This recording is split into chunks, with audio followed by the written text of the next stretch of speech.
Kung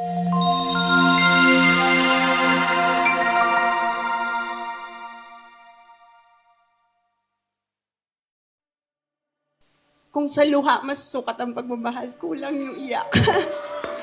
Kulang yung niluluha ko. Siguro babaha sa buong pinyan.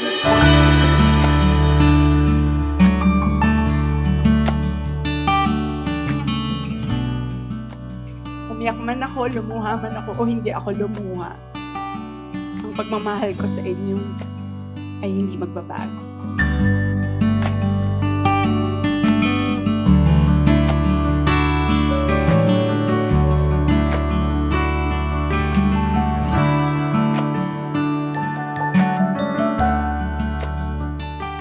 Ang bahay namin ay open house nung ang mayor ang aking tatay.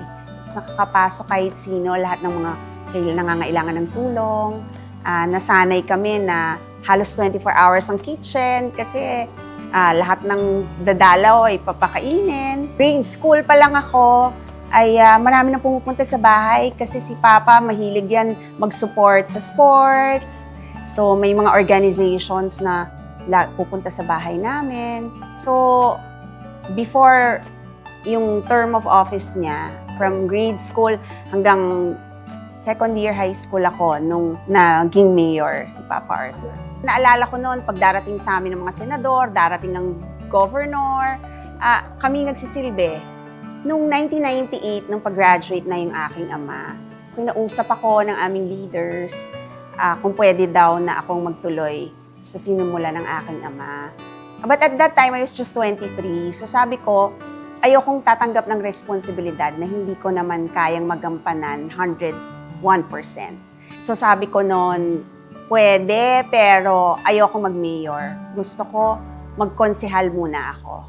Ayokong tumanggap ng isang responsibilidad na dahil lamang anak ako ng mayor, tatanggapin ko na agad na mag-mayor din ako. At unang laban ay pinakamataas na botong nakuha ko, mataas pa sa alkalde, mataas sa vice mayor. At yun nga, number 1 councilor. Na-proud ako doon, not for myself, dahil gusto ko syempre maging proud ang aking ama sa akin dahil kung hindi ako nag-number 1, ibig sabihin sa kanya yun tatama, di ba? Ibig sabihin, hindi naging maganda yung kanyang pamamalakad. Pero dahil napakaganda ng pamamalakad ng aking ama noon, ay nakuha ko yung suporta at respeto ng mga Binyanenses. Kung hindi ko man malagpasan, at least mapantayan. So that was my goal during that time.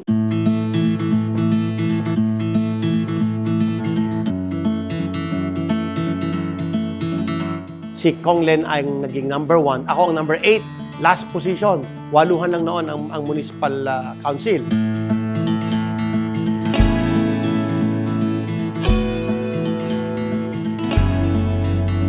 Mga bills, mga resolutions. Naalala ko yun yung unang-una ay i-honor, magkaroon ng sarili-sariling spasyo at maglagay ng hall para sa lahat ng mga naging punong bayan ng Binyan.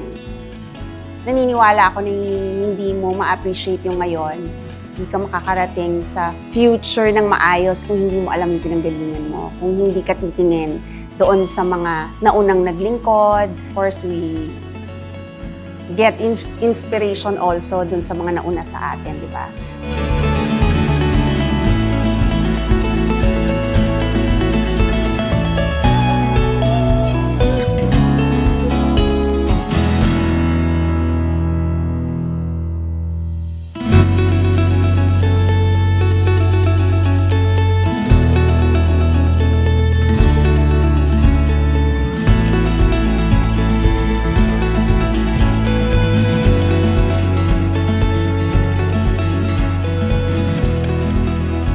Yung session hall ay ginawang parang hall ng mga mayors. Nilagay yung mga momento nila doon sa hall na yon. And then second was magkaroon ng sariling opisina ang mga legislators. Kasi dati walang opisina ang mga konsehal. Kung saan-saan lang kami nakiki-office, kung saan-saan kami nakiki-table, wala kaming opisina. Yung table namin sa session hall, yun lang. That was my first term. Ako po si Sheila Casano, midwife. Dating sekretarya ni Konsehal Len Alonte, 1998 to 2003. Siya yung tipong on the go sa lahat ng bagay. Siya yung napakasipag kapag kahit galing kami sa panggabing mga event na kailangan naming makuha lahat ng mga schedule na pinupuntahan namin. Kailangan gumising siya ng maaga para doon. Hindi siya nagsasayang ng oras. Meron po yung mga graduation, mga pabasa sa nutrisyon. Kailangan po palagi po namin pinupuntahan yan kasi ang dami po kasing umaasang mga tao sa kanya na hindi po pwedeng baliwalain. Si Mayor Arthur Alonte, after po ng term niya ay si Konsehal Len Alonte naman ay naupo bilang konsehal. Kami ay binibigyan niya ng mga seminar or training para mahubog ang aming kakayanan bilang isang leader ng kabataan. Kababaihang Unlad Binyan, nagsimula nung ako'y konsehal kasi nagpapakilala ako nun sa mga barangay. Kahit na, of course, kilala nila ako dahil sa aking ama. Sinimulan ko rin na magbara-barangay and doon ko nakilala yung mga kababaihan na tumulong sa akin ng una kong termino. So, nung pag-upo ko ay inorganize ko sila. Kasi nakita ko rin na pwede naman silang iambag kaya lang wala lang nagbibigay sa kanila ng break o walang nagbibigay sa kanila ng push para yung galing nila, yung extra time nila, imbes na nandun lang sila nagkakapit-bahay, nagkukwentuhan, ay magamit nila sa mas makabuluhang bagay. Nung na-organize sila, sila na yung mga tinatap ng barangay, pag kailangan ng mga volunteers, and ako rin sa aking opisina, pag may kailangan ako ng mga volunteers sa aking mga medical missions, at iba pang mga charity events namin, sila yung tinatap. Na-boost din yung kanilang moral kasi naramdaman nila yung kailangan pala sila, na mahalaga rin pala sila, at may kakayahan din naman pala sila.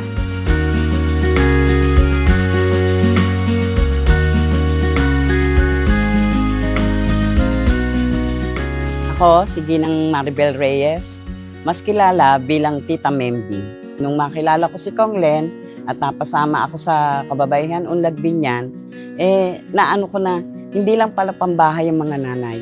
Yun ang pinakamalaking tulong para sa akin na mabuksan yung kaisipan ko na hindi lang ako para maglaba, kailangan ko din kumita. Yan, kusinera ako. Siya unang-una lagi mo-order sa akin kung ano man yung gusto kong i-offer sa kanya. Kagaya ng morcon, basta kahit anong klase pagkain, mga dessert, yan na. Sila na uunang umorder talaga sa akin. Basta nag-text lang ako, walang problema, order agad siya sa akin. Sa samahan ng Kababaihang Unlad Binyan, ang livelihood program gaya ng paggagawa ng mga sabon, paggawa ng yung mga patahian, ng mga basahan, paggawa ng mga apron, pagsisimula ng maliit na negosyo kagaya ng sari-sari store, at saka mga bigasan.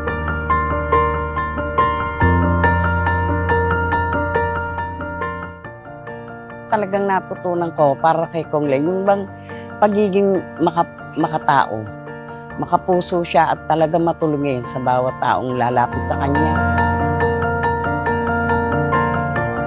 After my 2 terms in municipal council, umangat yung vice mayor namin noon. So, ako yung number 1. So, inimbitahan ako nila na maging vice mayor. So, naging vice mayor ako for 1 term. Noong 2004, si Len ay nag-vice mayor. Ako naman ang naging number 1 municipal councilor. Yung kalaban namin ay manugang ng COMELEC chairman, kaya medyo hindi kami napaproklama agad. Awa naman ng Diyos. Nung naproklama na rin kami, talagang binigay din naman sa amin. Ako po si Rene Manabat, 3-time councilor ng lungsod ng Binyan. Ako po ay nag-umpisa sa aking political career noong si Kong Len ay vice mayor. Totoong tao siya eh. Ang kanyang pagtulong ay sa kanyang puso nanggagaling. Nag-live si Mayor Perez, pumunta ng Canada. Siya ang naging acting mayor. At nung panahong yun, dumating ang isang napakalakas na bagyo na halos nakakripol hindi lang sa Binyang, kundi sa buong Pilipinas. Bagsakan lahat ang mga mga puno, nagkabaha-baha kung saan-saan. Bilang councilor, pinuntahan ko siya, sabi ko, Mayor, ano may tutulong? Binigyan niya ako ng 2 chainsaw at pinagala kami sa Bumbenyang para lang magkaroon ng passageway ang lahat ng mga ayuda.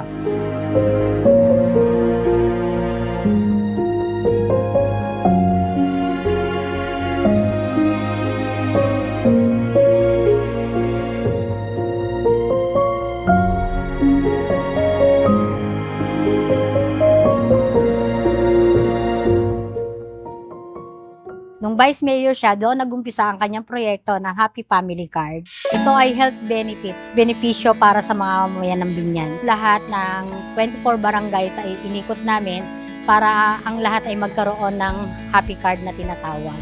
Na ito ay napapakinabangan hanggang sa kasalukuyan. First youngest and first lady mayor. From 2007 to 2016, naging mayor po tayo.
Po isang Tomasian.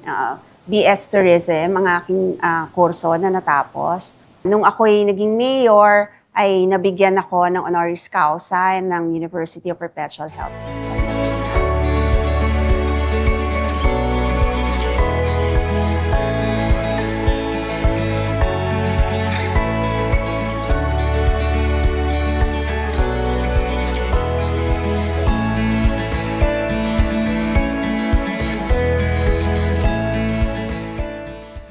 Nung una ko pong laban, munisipyo pa lang.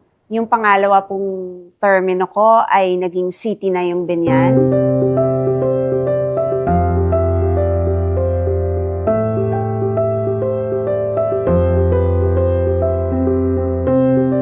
Sa awa ng Panginoon, unopposed po tayo nung second and last.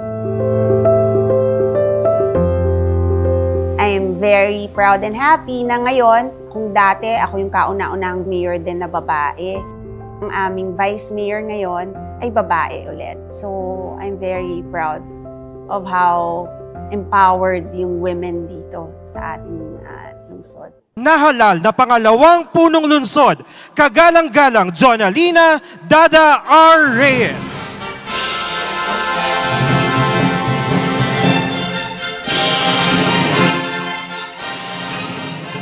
Aking itataguyod at ipagtatanggol ang saligang batas ng Pilipinas. Ang aking talagang advocacy nung pag-upo ko, gusto kong maging inclusive, no? Tsaka open sa lahat. Mabigyan ng pagkakataon ng lahat ng sektor, no? Hindi lang ang kababaihan, hindi lang ang kalalakihan, of course, ang mga LGBT. Kasama doon sa gusto kong bigyan ng pagkakataon. Mga solo parents, senior citizen, lahat ng sektor, of course, kasi yan yung gusto natin, na magkaroon tayo ng isang bayan na bukas para sa lahat. Walang maiiwan. I'm Joan Erispe, Kababaihan Unlad Binyang Coordinator. At the same time, staff po ako ni Kong Len dito sa Congressional Office. Way back 2007, nung naging mayor po siya, first term niya, doon po ako napapasok. Sa opisina po ni Kong, yung tumatanggap ng bisita niya, receptionist, naglalag, naglilista, as clerk. Kaya ako to sinasabi, hindi kasi ako nakatapos ng college. So pinag-aral niya ako. Scholar din niya ako at the same time. So habang tatrabaho ako as public servant, saka coordinator, as leader niya sa barangay, pinagsabay ko po yun. Nag-aral ako para makita ko na na-motivate niya ako na hindi lang hanggang dyan yung kaya mong marating. Tapos nakita ko siya as boss na tutulungan ka niya hanggang dulo at hindi ka niya papabayaan na hindi hanggang dyan lang yung mararating mo. Hanggang nakagraduate ako ng college at ng masteral. Ang postgraduate ko ay MBA, Business Ad. Palagi tayong magka-text, magka-chat. Alam mo kung gaano kita kamahal. Ba yan?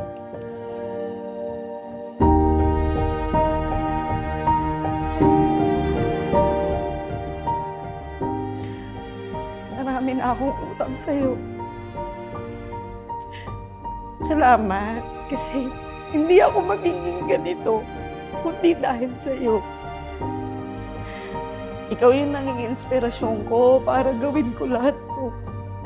Actually, kahit nanay ko minsan, hindi siya nagsiselos, hindi siya nagtatampo. Pero alam niya, mas mahal ko si Kong. Kasi si Kong yung tao na hindi ka i-judge eh. Ilang beses ka magkamali. Mamahalin ka niya. Siya pati yung tao na hindi lang boss, na pag siniraan ka ng ibang tao, hindi. Ikaw yung makikinggan niya. Ikaw, wala siya ipapapatiwalaan kasi kilala ka niya. Basta ako, thankful ako. Thankful ako na binigay siya ni Lord sa akin, sa buhay ko. Thank you, Kong, sa lahat ng naitulong mo sa akin, sa buong pamilya ko, lahat-lahat alam mo yan. Araw-araw akong magpapasalamat, araw-araw akong tatanawin na utang na loob yan. At alam ko, paulit-ulit ko sinasabi, kaya marami kang blessing kasi marami kang tinutulungan. Kami nila Vice Mayor Arman noon. Yung pangarap namin para sa Binyan ay hindi namin nilimitahan. Lahat ng alam namin o paniniwala namin na makakabuti sa city ay ginawa namin. Of course, una, yung gawin ng isang magandang bahay muna ang Binyan, no? Dahil yun yung nagre-representa sa city.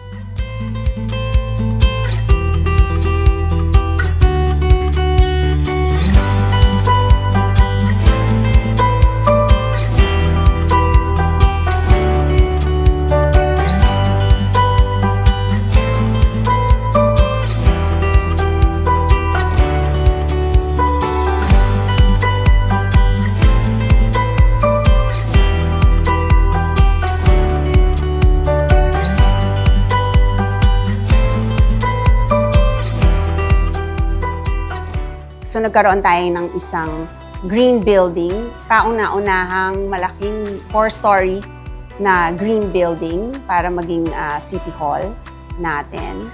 Nagpatayo tayo ng PUP campus. Nagpatayo tayo ng football field.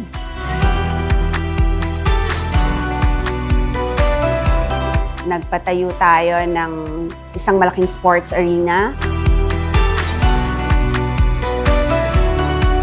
Bukod, of course, sa mga school buildings na pinagawa natin. Kasi dati mabibilang lang kung ang National High School sa Binyan. So, naglagay tayo per barangay strategically dahil hindi natin kaya naman at that time na 24 barangays ay malagyan ng National High School. So, ginawa namin yan per cluster.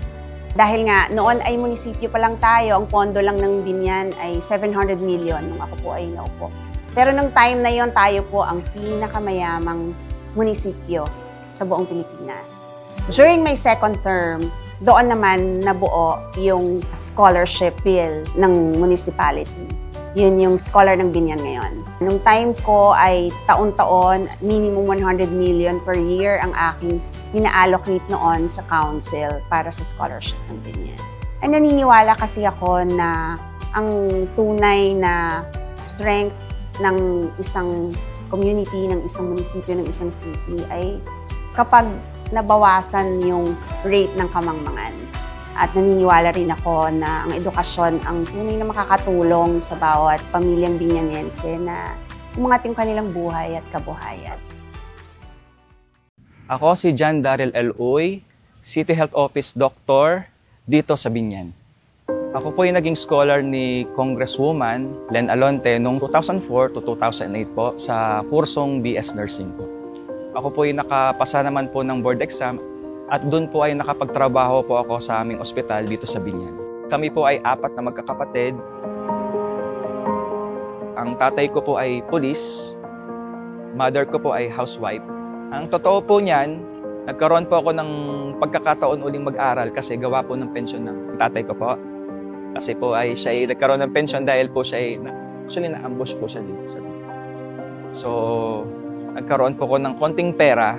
Hindi po akalain na ganun po pala kalaki talaga ang matrikula ng medisina. So, through Konglen, nabigyan po ako ng tulong para mas maiahon ko pa po yung pag-aaral ko sa medisina. Pagkatapos po ng medicine school, nakapasa po ako ng board exam last year, noong October 2024. And then, ngayon po, employed po ako sa City Health Office 1 under the supervision of Dr. Benjamin. Konglen, unang-una sa lahat po, ako po ay nagpapasalamat dahil ako po ay natulungan po ninyo na mabigyan ng scholarship program. Hindi po, maraming salamat po, Konglen. Mabuhay po kayo. Naalala ko noon sa ALS, pinalakas namin yung programa ng ALS nung ako ay punong lungsod. Merong 60 years old, graduate, nakakuha ng diploma ng high school dahil yun yung pangarap niya. Before siya pumanaw, at least nakuha niya yung pangarap niya para daw makita nung mga apo niya yung kahalagahan ng edukasyon. So, yung pangarap niya na makakuha ng diploma ng high school at the age of 60, nakuha niya. So, yun yung isang storya na hindi ko rin malilimutan na tumatak sa aking puso at sa aking puso. And bago po ako bumaba, naging lungsod tayo, naging billionaire city po ang Binyan.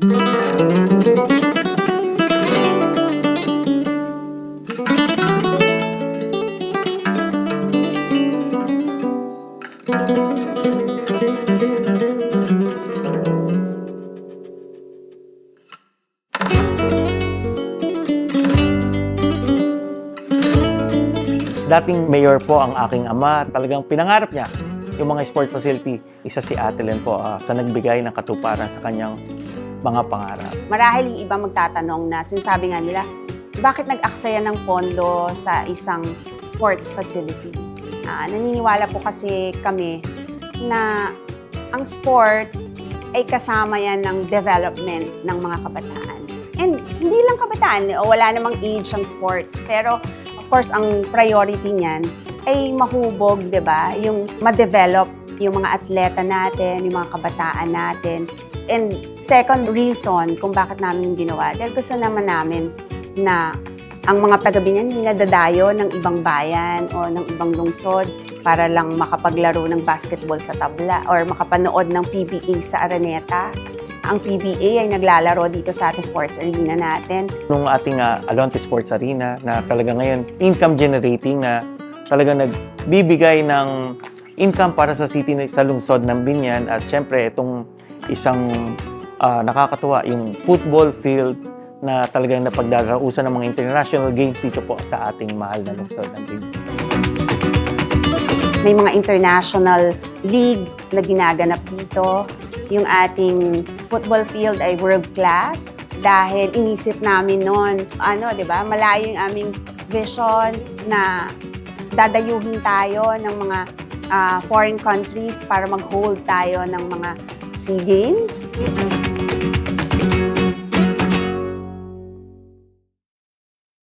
Nakipag-partner tayo sa mga organizations, football associations na para magamit yung ating football field. Ang kapalit lang nun ay libreng pagtuturo rin nila ng football sa ating mga atletang lokal. Yung mga taga-barangay Zapote, ang gagaling na ng mga football players. Dating ang tawag sa kanila yung mga ball boys lang. Ngayon magagaling na football players. Yung mga international competitions, hindi lang para ipagyabang na meron tayong mga world-class facilities, pero gusto kasi rin natin, ang hindi nakikita ng iba, ay economic growth din ng Binyan. Yun din yung effect niyan. Sports tourism ay napakalaking bagay ang maiaambag sa income ng isang thriving city. Tulad nung aking vision at nung ako'y konsehal, ganun din, nung pag-upo ko sa Congress, ang mga pinili kong committee ay committee ng education, health, social services.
Ako po si Jason Toledo, dating tindera sa palengke, ngayon teacher na.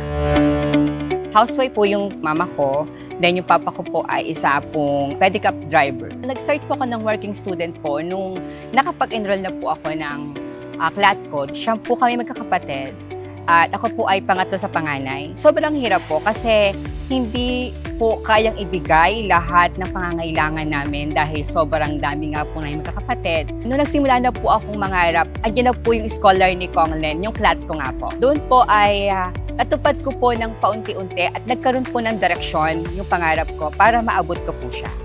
Hanggang sa makagraduate po ako. Bilang isang teacher, ang mission ko po ngayon ay maging isang ehemplo po sa mga panibagong kabataan na maging silbi yung pinagdaanan ko na maging inspirasyon po ng mga makabagong henerasyon na anuman ang paghihirap, anumang pagsubok ang ating pagdaanan, manatili tayong matatag at panghawakan natin yung pangarap na gusto natin sa buhay. At merong taong handang tumulong sa atin. Isa lang po yung gusto kong sabihin sa iyo, Ate Len. Marami pong salamat. Dahil yung pangarap na hindi po naibigay,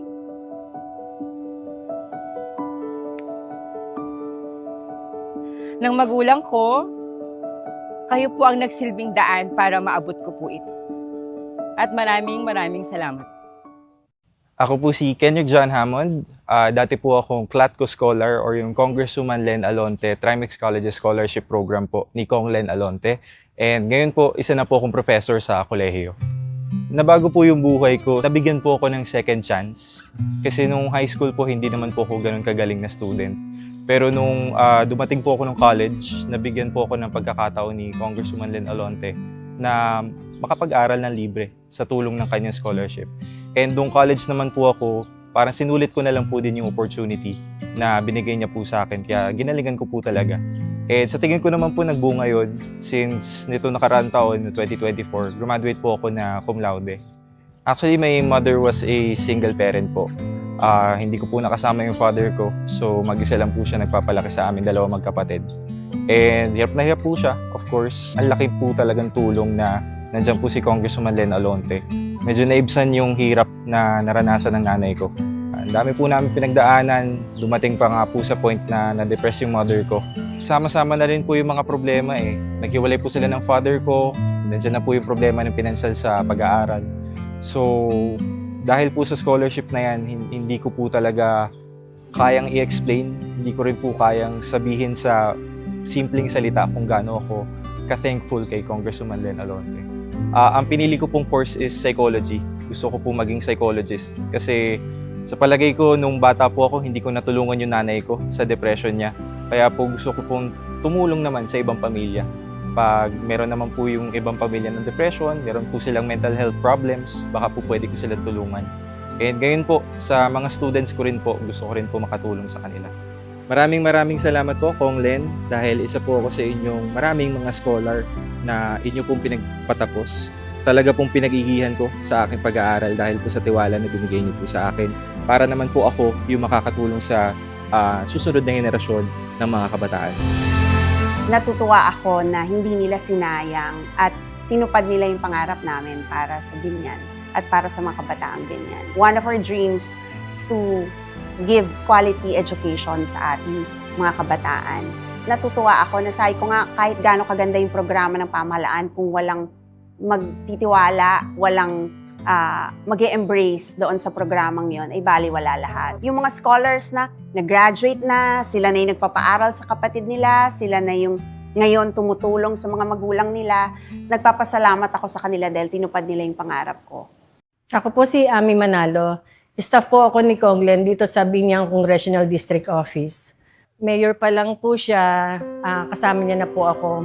Magmula nagsimula po siya sa pagka-mayor, hanggang ngayon po na congresswoman na siya. Trabaho ko po dito ay tumatanggap ng mga solicit, mga medical assistance, financial assistance, sa namatayan, mga may sakit, mga may lalabas ng ospital. Sa hirap ng buhay talaga po, marami po talaga nangangailangan ng tulong. Yun din po ang gusto ni Kong Len, ang tumulong ng tumulong ng tumulong. Sobrang saya po sa pakiramdam na makatulong ka. Pagka napagod po, magpapahinga, tutulog, gigising sa umaga, trabaho po ulit, tutulong po ulit.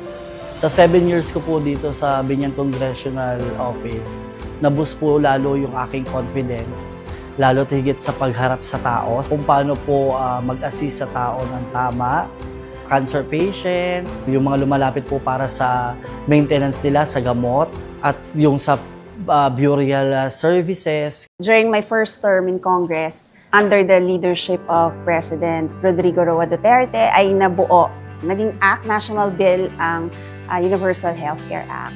At isa po tayo sa author ng bill na ito, yun yung tinatamasa na ng ating mga kababayan sa buong Pilipinas na automatic member ng PhilHealth. Kasi naniniwala nga ako na yung pangangailangan talaga ng mga mahihirap nating mga kababayan ay napakalaking tulong ng mga medical assistance na nabibigay ng ating national government. Vice Chair ako nun ng Committee on Health kasi naniniwala rin ako na ng malusog na pamayanan ay maunlad na bayan. Diba?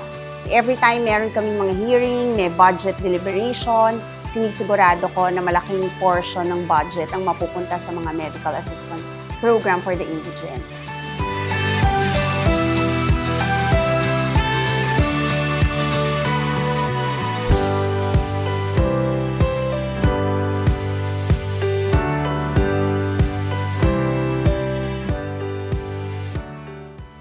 Katulad doon ng Alagang Len, yun ho talaga pinaka-highlights para sa akin kay Kong Len. Dahil sa dami ho talaga ng lumalapit sa kanya, ito lang ho, kailan lang ho, mga 10 days pa lang nakakalabas ng hospital ang apo ko.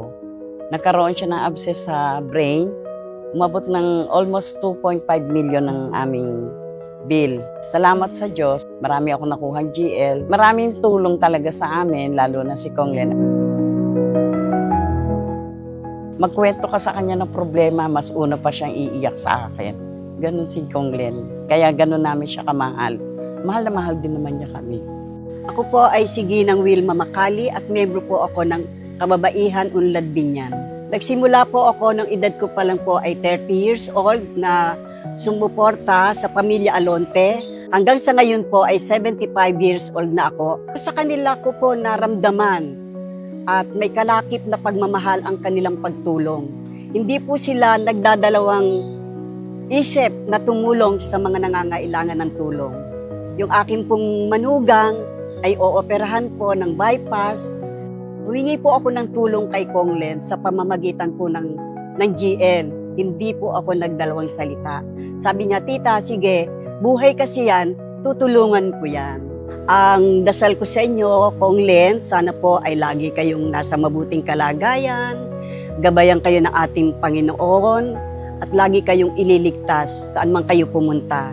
Pagpalain po ang inyong buong pamilya, Kong Len. Mahal ko kayo, huwag niyong kalilimutan. Nasa puso ko kayo, hindi po kayo mawawala sa puso ko at sa aming mga kababaihan.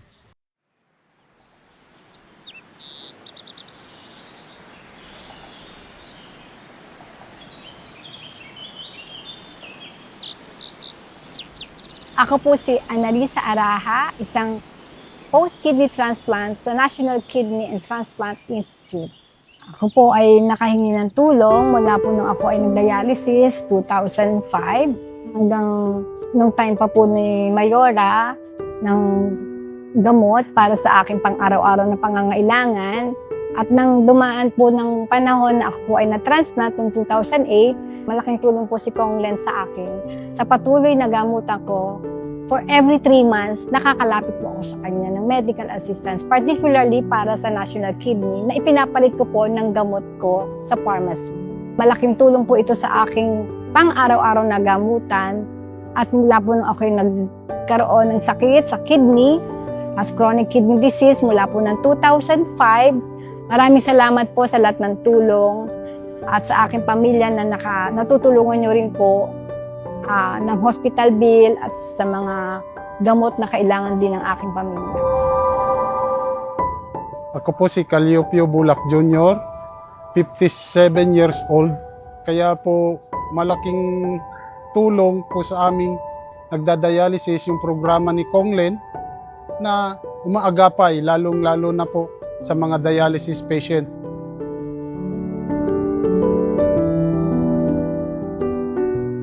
Ako po, nagpapasalamat po kay Kong Len sa medical assistance na lagi niya pong ibinibigay sa akin sa pulpunong akong na-dialysis noong 2018 hanggang sa kasalukuyan po, hindi niya po ako binitawan.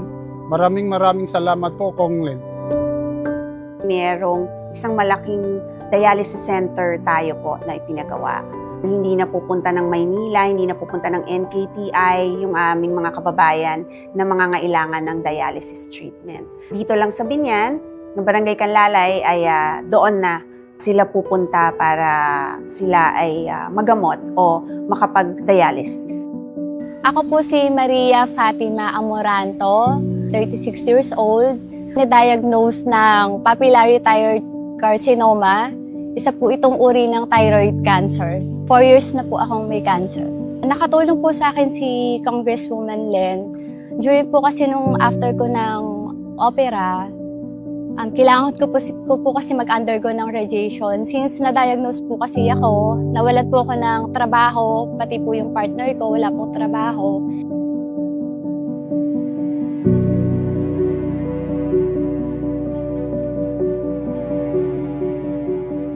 And that time po kasi, it's pandemic.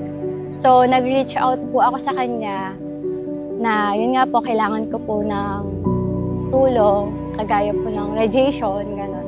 Kailangan po namin ng malaking halaga, kailangan po ng 75,000. Natulungan po ako agad sa pamamagitan po ng Alagang Len. After po nun, lahat po ng laboratories ko is nalibre na po lahat. Sa 4 na taon, wala po akong ginagastos. Nung pandemic, sobrang hirap. Kaya po nung, wala pong work yung yung partner ko. Tapos, na-COVID po kami 3 ng anak ko bago po ako ma-diagnose. Malaki pong tulong po talaga si Kong Len sa family ko. Actually, yung buong pamilya po nila, malaki po yung tinulong nila po sa amin. Kaya sobrang pasasalamat ko po sa kanya kasi ang laki po nung kailangan ko bayaran sa mga laboratories ko, 17,000. Lahat po yun, wala po talaga akong nagagastos. Ate Len, maraming salamat po sa paglilingkod mo, hindi lang po sa akin, sa buong Binyaneses po. Papasalamat po ako sa iyo, sa inyo po, ng inyong pamilya, lalong-lalo na po sa iyo. So malaman mo na sobrang proud kami sa iyo. Lalo na po si tatay. Kasi nakita niya po kayong lumaki, nakapaglingkod. Wala po siyang ibang sinasabi kundi napakabuti niyo po. Kayo pong lahat. Lalo na po sa inyo. Hanggang maging cancer-free po ako, tatalamin ko pong malaking utang na loob po sa inyo lahat. My name is Rainier Fabros. In 2018, I was diagnosed with adrenocortical carcinoma. So I went into surgery under the same year. So I've had 5 surgeries in the span of 6 years. Natakot po ako, the fear of uncertainty. So what will happen? Then, of course, this is a very financially draining medical condition. Aside from fear of the unknown, how will we handle this moving forward? Dahil nga rare case po ito, ang gamot mismo ay magkagaling abroad na mga more or less 70,000 a month yung maintenance medicine. Nung sinasabi ng doktor namin, ito ang monthly expenses ninyo, ito maintenance, ito ang gagawin nating chemo. After the chemo, na 3 cycles, we were advised na kailangan mag-undergo ng surgery. Tapos ang surgery po ay napakamahal. Kahit po sa NKTI po nangyari po yon, mahal. Buti na lang po, first time kong pumunta dito sa office ni Kong Len at natulungan po kami na hindi ko po talaga lubos maisip na siguro kalahati ng hospital bill namin ay nasagot po ng office ni Kong Len. Congressman Len Alonte, I would like to extend our heartfelt gratitude. We haven't met, so it's still in my wish list now. One of these days, we'll have a courtesy visit and personally tell you how appreciative we are. And then, to provide more perspective nga, si Congressman Len, her office or program has been sustaining my medical expenses, activities. And even the laboratories po. Yeah, for the past 5 to 6 years. Yeah. So, it has been a very game-changing, life-changing experience. It just shows na I think all sectors ng community is being supported by Len alone. Kaya po totoo ang Alagang Len. Patunay na totoo. Makakaasa po na matutulungan Salamat po, Congressman Len. Sana po, kung sino man po ang papalit sa inyo, ay ganyan din po ipagpatuloy po yung magandang programa po. Magkakaroon din tayo ng Cancer Care Center. Kino-construct na din po. Yun naman ay sa tulong ng ating mahal na Senador Joel Villanueva. Ganon din yung ginagawa natin. Lahat ng means, lahat ng pwede natin mahinga ng tulong para sa binyan ay ginagawa po ng inyong lingkod. So, yun naman ay request yon ni Mayor Jel na magkaroon dahil alam niyo naman yung aking pamangkin, yung kanyang anak ay cancer survivor. So, kahit siya naramdaman niya yung burden, di ba, na imbes na yung nagko-concentrate ka na lang sa pagpapagaling, ay naiisip mo pa yung, of course, yung gastos, no? Kaya nag-request siya na kung pwede magkaroon tayo ng cancer center dito sa Binyan. Meron din siyang foundation na ating tinutulungan, yung Kalinga ng Anghel. Yun ang mga kumakalinga sa mga cancer patients natin dito sa lungsod ng Binyan. Tayo ay gumawa rin ng batas tungkol sa mga paggamit ng SEP o ng Special Education Fund na kung saan dati ay nalilimitahan lang ang paggamit ng SEF sa bawat local government. Yun ay inamend natin para madagdagan yung coverage ng batas na yon para hindi lamang ang matulungan ay mga estudyante, bagkos pati yung mga teachers ay matulungan din. Kasi naniniwala ako na yung development ng students ay mas magiging complete kung yung mga teachers din ay patuloy nating susuportahan at patuloy din nating i-develop at bigyan ng mga benepisyo na dapat na naibibigay natin sa mga guro. Yung anak ko pong panganay, graduate na rin po siya ng college. Yung pangalawa ko pong anak, graduate din po ng college. May sarili na pong trabaho. Tapos pati po yung pangatlo kong anak, ganun din po. Konglen, hangad po namin din ang inyong kaligtasan, ang good health. Para kay Konglen, maraming salamat po. Sa lahat ng mga naitulong mo rin sa akin, simula nung nagsimula po ako, hanggang sa marating ko po ngayon kung nasan po ako ngayon sa ospital ng Binyan. Sa lahat po ng mga itinulong mo po sa amin, sa pamilya ko, nararamdaman ko po yung init na pagmamahal mo sa amin lahat dahil ikaw ay may puso na para sa Binyan. Kaya maraming salamat po sa inyo at hindi ko po talaga kayo malilimutan. To my dearest Congresswoman Lena Lonte, ako ay lubos na nagpapasalamat dahil sa binigay mong trabaho na papakinabangan ko para sa pamilya ko. Pangalawa, yung pabahay na binigay mo sa akin. Alam naman natin na sa panahon ngayon, napakahirap na mag-provide ng sariling bahay. Yung edukasyon na pinakamimiti ko nung araw na hindi ko nagawa dahil sa kakapusan sa pinansyal na pangangailangan. Ngayon ay nakamit ko na dahil sa tulong mo. Naiyak ako kasi nag-start ako talaga nung time na nakilala ko siya, konsehal pa lang siya. Yun yung time na unang-una ko siyang nakaharap. Kasalukuyang member ng Kabataang Unlad Binyan. Ang iyong mga nagawa ay sobra-sobra.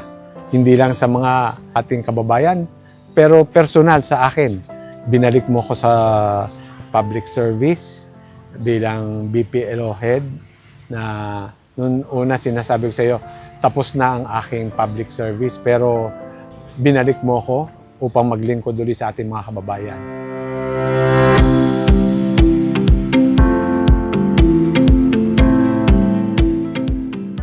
Hindi ko masyadong naramdaman na gano'n na pala katagal, yung 27 years. Siguro dahil pag gusto mo, yung ginagawa mo, pagka galing sa puso, yung pagtulong mo, hindi mo mararamdaman yung tagal ng oras o panahon.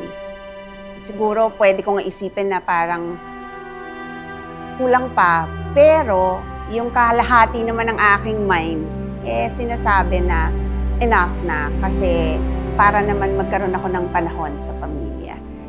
Sabi ko nga, no regrets ako na kahit na yung 27 years ko, kalahati ng buhay ko, inalay ko sa Binyan, hindi ako nagre-regret doon.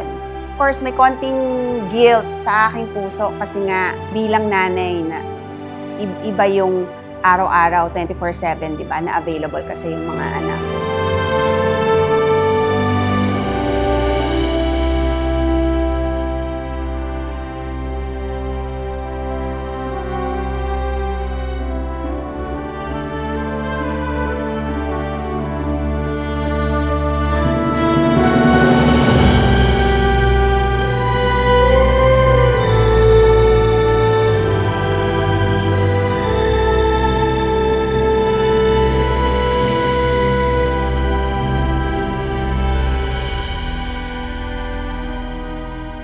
Nananahi kayo, di ba, Nay?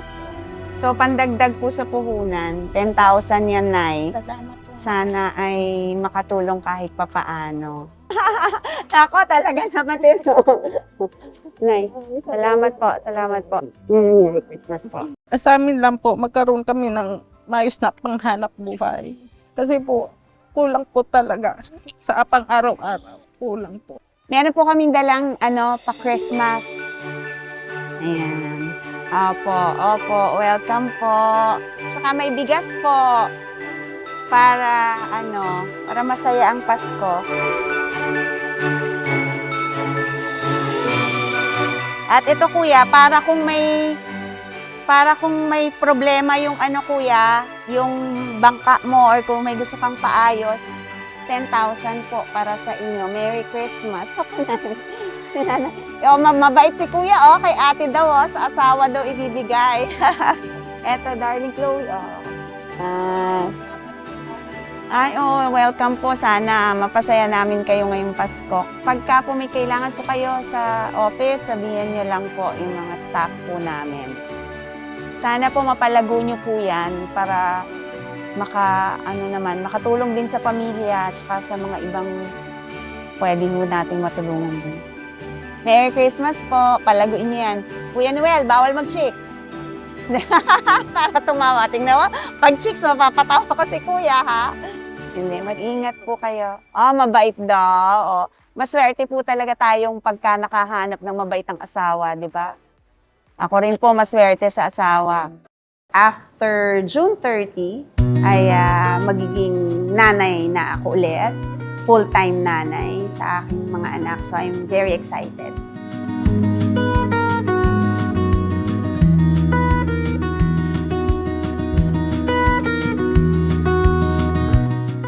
Ngayon, ikaw naman ang magre-retiro. Enjoy yourself. Enjoy your being wife, your being mother, as a family woman. Congratulations at saludo ako sa iyo. Palad ang City of Binyan for having you. Ikaw ang nagpakilala sa City of Binyan at alam kong masaya ka dahil andyan si Jel, dito ako. Lagi mo sinasabi, nasa tamang kamay ang ating lungsod. Maraming salamat sa mga tulong mo sa akin at sa tulong mo sa City of Binyan. Sa aking mahal na kapatid na ate, sabi nga, lagi akong proud sa'yo at talagang, alam mo, from the start, from the very beginning, nung ikaw ay nag-start sa politics, kasama mo na ako. Ako yung parang isang bodyguard ni ate.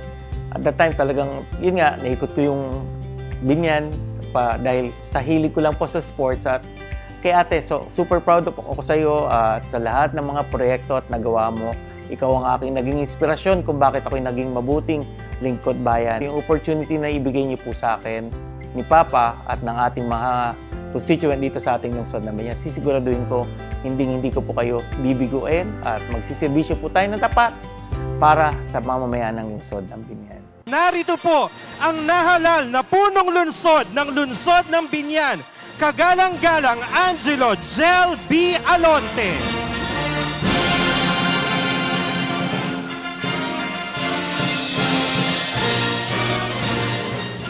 Ako si Angelo Belisario Alonte na hinalal sa katungkulan bilang punong lungsod ng Binyan, Laguna na aking itataguyod at ipagtatanggol na aking itataguyod at ipagtatanggol ang saligang batas ng Pilipinas. ang saligang batas ng Pilipinas. Ate, mahal na mahal kita. Always proud of you at all the best. Sabi ko nga sa'yo, magpapahinga ka lang bilang public servant.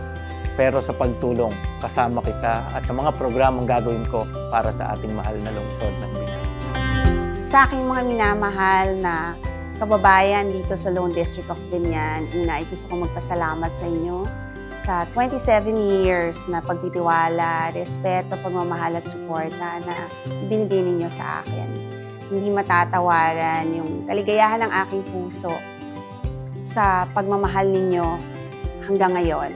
Asahan po ninyo na kahit wala na ako sa panunungkulan sa gobyerno ay mananatili akong nandito handang umagapay mag-alaga sa bawat isa sa inyo. Ako po ang inyong lingkod, Len Alonte, patuloy na magmamahal at mag-aalaga sa inyo. Alagang Len, di ka iiwan sa landas na walang katiyakan. Alagang Len, di ka bibitawan, huwag matakot harapin ang bukas. Kasama mo magpakailanman.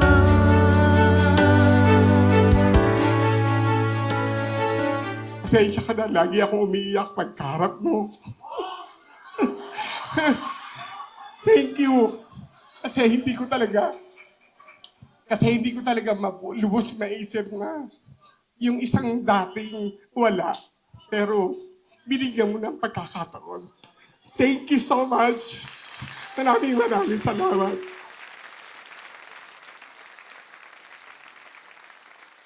At syempre, ito na yung pagkakataon para hindi siya mamamaalam. Sabi ko nga, mananatili lagi sa puso natin. Mga KUB, mga Gayla, sabay-sabay natin palakpakan. Our very own, ang mabait at napakaganda, Congresswoman Len Alonte Nagiyat.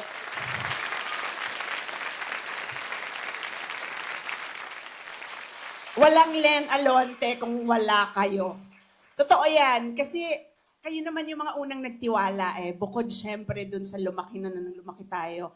At yung mga hindi natin nakakasalamuha na patuloy na nagsusuporta, nagtitiwala, tumutulong sa akin. Pero kayo yung nagsimula. Palagi naman kung tinuturo sa inyo na lahat ng malaking bagay nagsisimula sa maliit. Lahat ng magagandang bagay,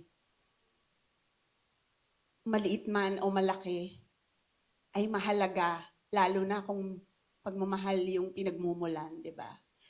Alam ko na nung tinulungan niyo ko, hindi dahil sa kung anong makukuha niyo sa akin. Naramdaman ko, dahil mahal niyo ko, tinulungan niyo ko hanggang 27 years. Kayo lagi ang hanap ko pag may kailangan akong mga volunteers. Ang Gayla, pinagmamalaki ko nga na 24 barangays, naglilibreng gupitan kayo para sa amin, para sa city. Siguro sa inyo, maliit na bagay yung ginawa ninyo. Pero para sa amin na mga nanunungkulan sa pamahalaan, napakalaking bagay nang naiambag ninyo sa amin. Maraming salamat. At sa mga kababaihan kong mahal, sabi nyo nga, hindi tayo mawawala kasi patuloy tayong tutulong sa pamahalaan, di ba? Yun naman yung purpose natin . Nandito lang ako, hindi ako mawawala. Ang public service ay magpapatuloy, ang Alagang Len ay magpapatuloy sa pamamagitan ninyong lahat. Kayo ang mukha ng Alagang Len.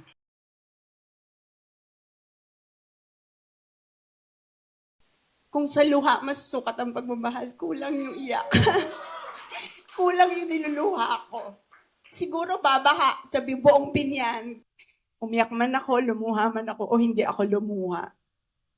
Ang pagmamahal ko sa inyo ay hindi magbabago. I love you all and God bless you.